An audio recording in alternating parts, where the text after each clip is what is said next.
Subscribe now and press the bell icon. Never miss an update from Marula Class. चलिए मारुला classes में आपका स्वागत है। Welcome to all of you. आज हम लोग इस वाले वीडियो में देखेंगे टाइप ऑफ मैट्रिक्स।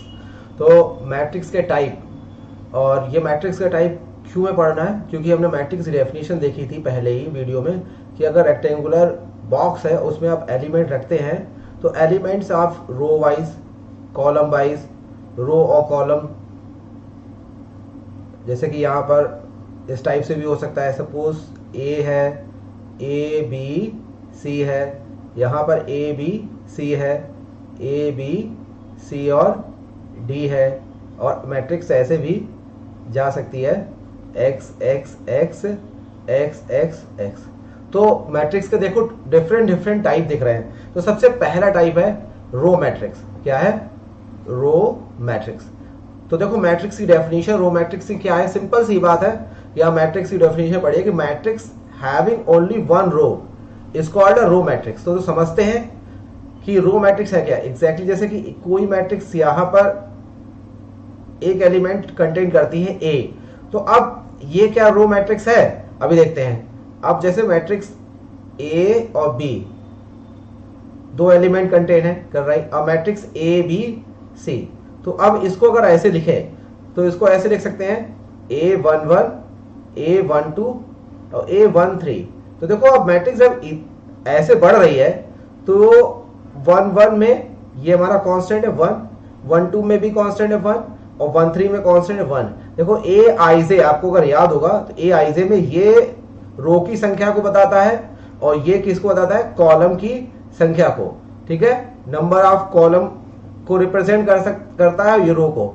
तो यहां पर देखो रो हमेशा कांस्टेंट है, रो 1 है और कॉलम हमारे कितने हैं, 3 है, तो 1 क्रॉस 3। तो देखो रो मैट्रिक्स जब भी होगी तो रो कांस्टेंट होगी। फॉर एग्जांपल जैसे ये हो सकता है A11, A12, A13, A14 और A15। तो देखो हमारे कॉलम शिफ्ट हो रहे हैं। यहां पर पहला कॉलम, दूसरा कॉलम, तीसरा कॉलम, चौथा कॉलम, पांचवा कॉलम, बट हमारी रो जो है वो कांस्टेंट है 1 ही है, तो 1 क्रॉस 5 होगी। तो इन जनरल क्या इसका डेफिनेशन होगा कि इसको हम रिप्रेजेंट कर सकते हैं कि A11, A12 और dot dot dot dot A1n। तो यहां पर 1 cross n।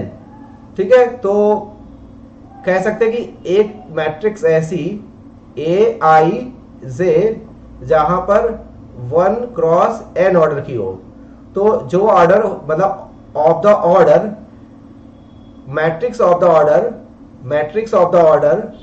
A matrix of 1 cross n, 1 cross n। तो जहां पर उसका रो 1 है और कॉलम कितने हैं, n है, तो वो मैट्रिक्स क्या कहलाएगी, रो मैट्रिक्स या रो वेक्टर। ठीक है, तो सेकंड ऑर्डर मैट्रिक्स के बढ़ते हैं टाइप पर, कॉलम मैट्रिक्स। तो सिंपल है। अब matrix in general column matrix क्या होगी, अब आप कंफर्टेबल को देखो A11। अब हमारा जो कांस्टेंट रहेगा वो कॉलम कांस्टेंट रहेगा, रो बढ़ेगी। तो देखो यहाँ 2, ये रो 2 हो गई और 1 अभी कांस्टेंट है। फिर यहां पर A31 और ऐसे जाएंगे A41, A51। तो यहां पर हमारा क्या है, रो हमारी देखो बढ़ी, पहली रो, दूसरी रो, तीसरी रो, चौथी रो, पांचवी रो। कॉलम हमारा एक ही है, यानी R1, R2, R3, R4, R5। तो हमारे रो शिफ्ट हो रहे हैं, और कॉलम कांस्टेंट है। तो जिसका एक ही कॉलम हो और रो इन जनरल कितनी भी हो, तो ये ऑर्डर हुआ 5 क्रॉस 1। तो इन जनरल आप लिख सकते हैं, इन जनरल हमारी रो कॉलम मैट्रिक्स होगी। अब आप कंफर्टेबल होंगे A11, A21, A31 और dot dot dot dot dot कहां तक जाएगा भाई, AN1 तक जाएगा। ठीक है, तो क्या होगा, n क्रॉस 1। तो वो सारी matrix A I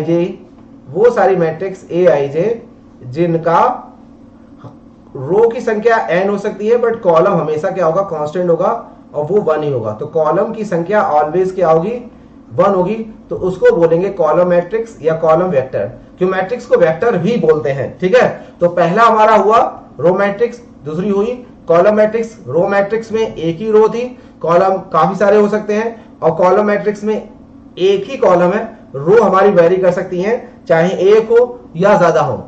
square matrix, तो देखो स्क्वायर मैट्रिक्स सिंपल सी है कि जैसे स्क्वायर हमारा कोऑर्डिनेटर एक होता है वैसे ही स्क्वायर मैट्रिक्स है। तो देखो स्क्वायर मैट्रिक्स में सिंपल, जैसे ये मैट्रिक्स जो थी A11 ये भी स्क्वायर मैट्रिक्स होगी, ये हमारी रो मैट्रिक्स भी हो सकती है, ये क्या हो सकती है, रो मैट्रिक्स भी इसको बोल सकते हैं, इसको हम कॉलम मैट्रिक्स भी बोल सकते हैं, और इसको हम स्क्वायर भी बोल सकते हैं। क्या बोल सकते हैं, स्क्वायर। बट अब जैसे यहां पर देखें A11 A12 होगा, ये 21 होगा और 22 होगा, तो यहां पर देखो कितनी रो हमारी कितनी है, 1 और 2, और कॉलम कितने हैं, 1 और 2। तो यहां पर सिंपली देखा गया कि रो और कॉलम की संख्या बराबर है, तो रो यहां पर कितनी है, 2, और उसके ही बराबर संख्या किसकी है, कॉलम की है। तो जहां पर संख्या रो और कॉलम की बराबर हो, इन जनरल क्या होगा, Aij। अगर इसमें रो की संख्या n है और कॉलम की संख्या भी n हो तो ये होगी स्क्वायर मैट्रिक्स, स्क्वायर मैट्रिक्स। तो in general Aij n cross n से हम रिप्रेजेंट कर सकते हैं। तो सिंपली अगर हम ऐसे इसको लिख देते हैं तो ये स्क्वायर मैट्रिक्स को रिप्रेजेंट करते हैं। तो देखो a matrix in which number of rows is equal to number of columns से n का मतलब है कि नंबर ऑफ रो सपोज हमने n मानी है और कॉलम भी n हो गए तो स्क्वायर मैट्रिक्स कही जाएगी। तो आप इसको नोट डाउन कर सकते हैं, ये है स्क्वायर मैट्रिक्स। और 3 क्रॉस 3 की अगर होगी तो आपको आप समझ में आ गया होगा कि यहाँ पर एलिमेंट 1 2 3, पहली रो में 3, दूसरी रो में भी कितने 3 हो गए, और तीसरी रो में भी 3 हो गए। तो जितने हमारे कॉलम हैं उतने ही हमारे क्या है, रो हैं। तो रो होती है हमारी हॉरिजॉन्टल और कॉलम वर्टिकल। 3 क्रॉस 3, तो ये एक स्क्वायर मैट्रिक्स है, एग्जांपल ऑफ स्क्वायर मैट्रिक्स। तो हमारा तीसरा टाइप भी क्लियर हुआ, स्क्वायर मैट्रिक्स क्या होगी, जिसमें रो और कॉलम बराबर हो। अब देखिए डायगोनल मैट्रिक्स क्या होगी।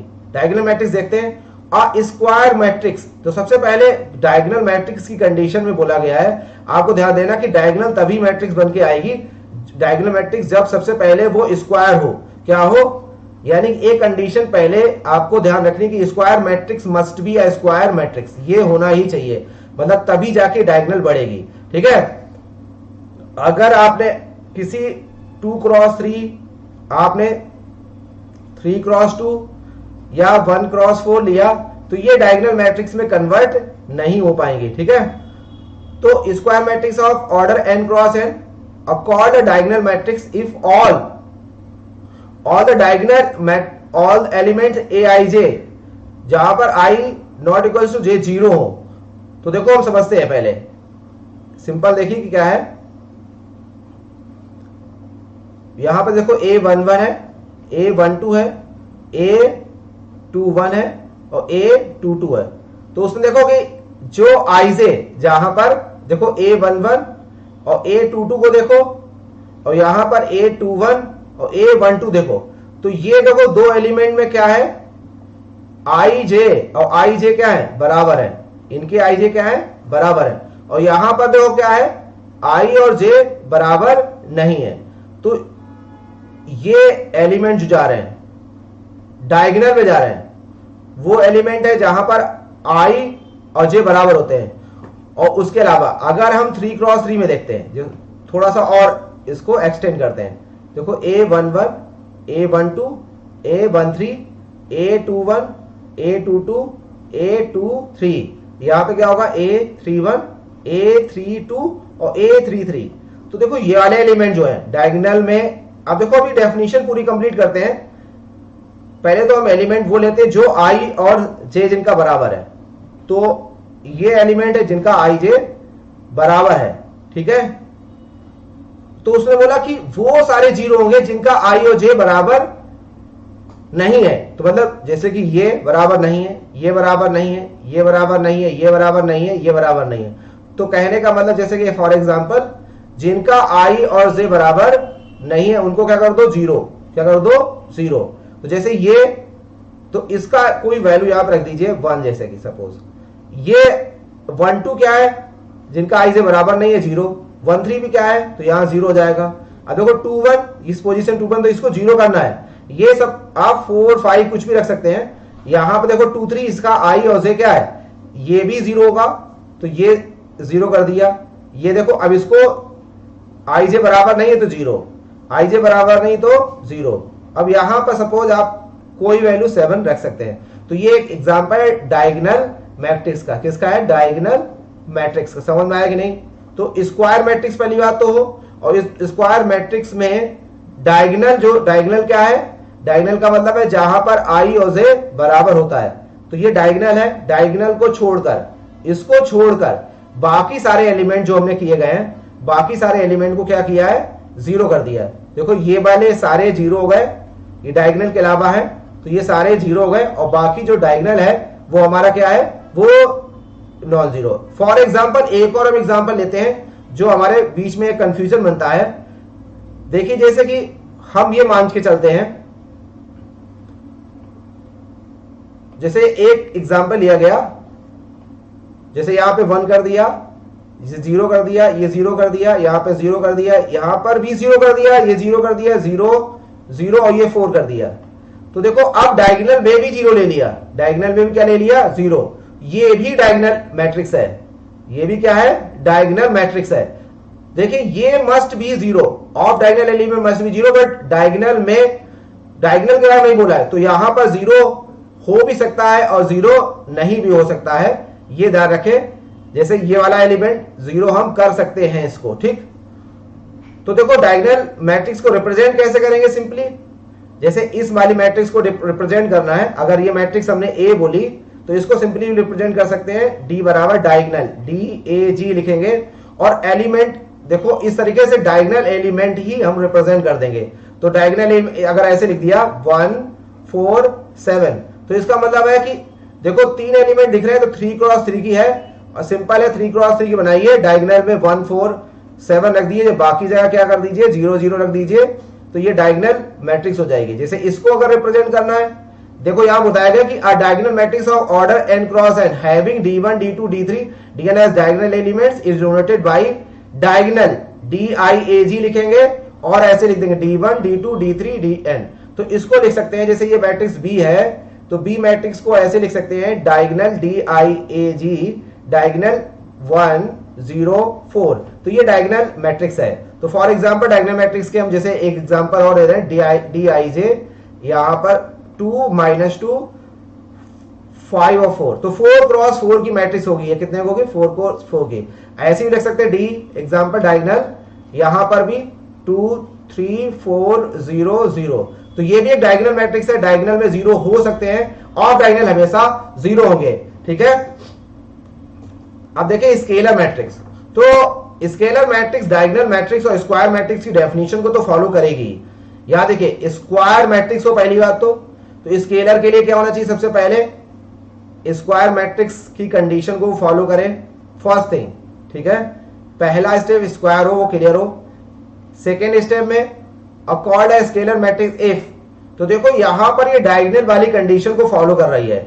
सेकेंड क्या होना चाहिए, वो डायगोनल होना चाहिए, क्या होना चाहिए, डायगोनल। यानी कि डायगोनल होने से क्या हो गया, अगर हमने 3 क्रॉस 3 लिया, क्या लिया, 3 क्रॉस ली, तो ये एलिमेंट ऑफ डायगोनल एलिमेंट जिनको बोल रहे हैं, ऑफ डायगोनल एलिमेंट जो बोल रहे हैं, जैसे ये हुआ, ऑफ डायगोनल एलिमेंट जो होंगे, जितने भी ऑफ डायगोनल होंगे, वो सब क्या हो जाएंगे, पहले तो स्क्वायर हो गए। तो स्क्वायर का मतलब है पहली बात क्या होना चाहिए, स्क्वायर, क्या होना चाहिए, स्क्वायर, तो स्क्वायर हो गई, क्योंकि रो और कॉलम बराबर। अब उसके बाद दूसरी क्या होनी चाहिए, डायगोनल, तो यहां मतलब यहां 0 यहां 0 यहां 0 यहां 0 यहां 0 और यहां।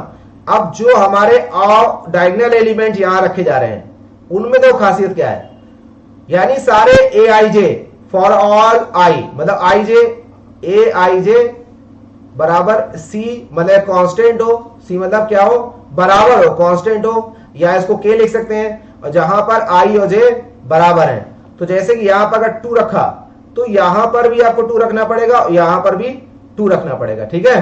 तो मतलब मैट्रिक्स ए जैसे एग्जांपल हम आपको दे रहे हैं, जैसे आपने यहां 3 रख दिया, तो ये 0 0 तो करिए, तो डायगोनल बनाना है 0, फिर अब यहां पर भी 3 रखना है, 0, फिर 0 0 और 3, ये इक्वल ही रहेगा। ये क्या रहेगा? इक्वल।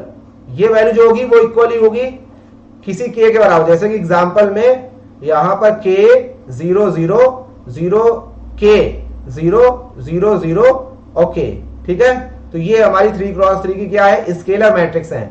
और k 0 नहीं होना चाहिए, मतलब ये इसकी वैल्यू नॉन जीरो हो, ठीक है।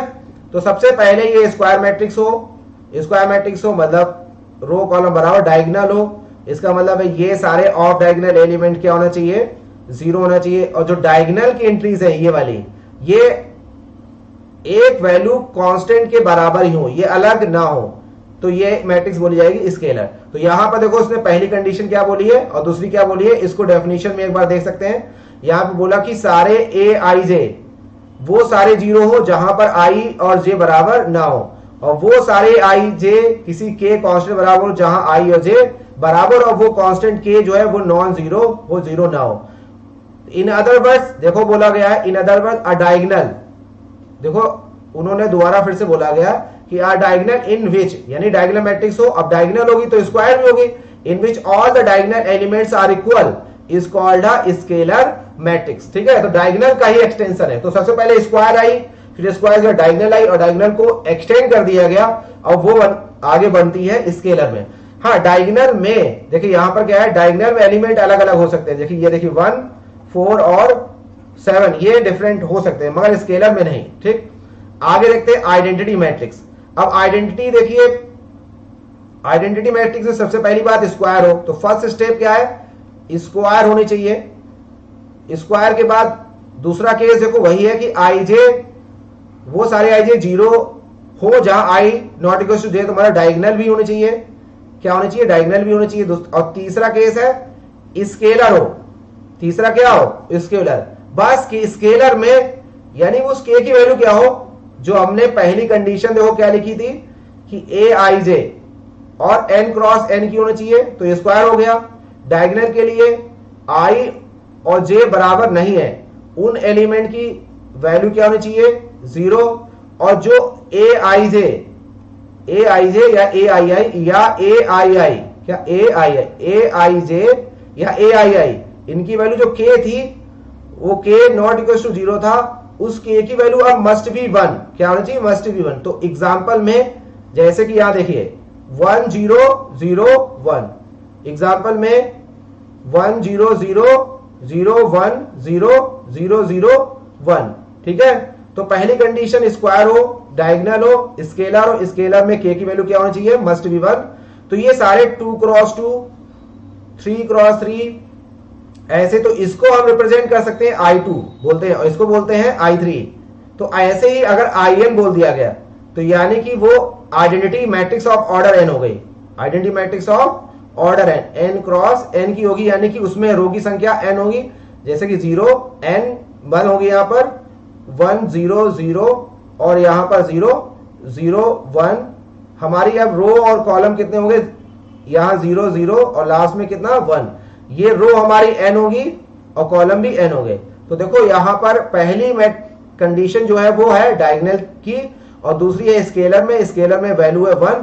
तो देखो इन अदर वर्ड्स बोला गया आई स्क्वायर मैट्रिक्स, वही बात यहां बताई जा रही है कि आई स्क्वायर मैट्रिक्स पहले स्क्वायर हो, और who diagonal elements is unity, each of whose non-diagonal elements is equal to 0 is called an identity या यूनिट मैट्रिक्स। तो इसको बोलते हैं आइडेंटिटी भी बोलते हैं और यूनिट भी बोलते हैं। तो दो बात ध्यान रखनी है, यूनिट भी बोल सकते हैं और आइडेंटिटी भी बोलते हैं, ठीक है। तो identity matrix of order in denoted IN, capital IN से डिनोट करते हैं, I2 I3, ठीक है।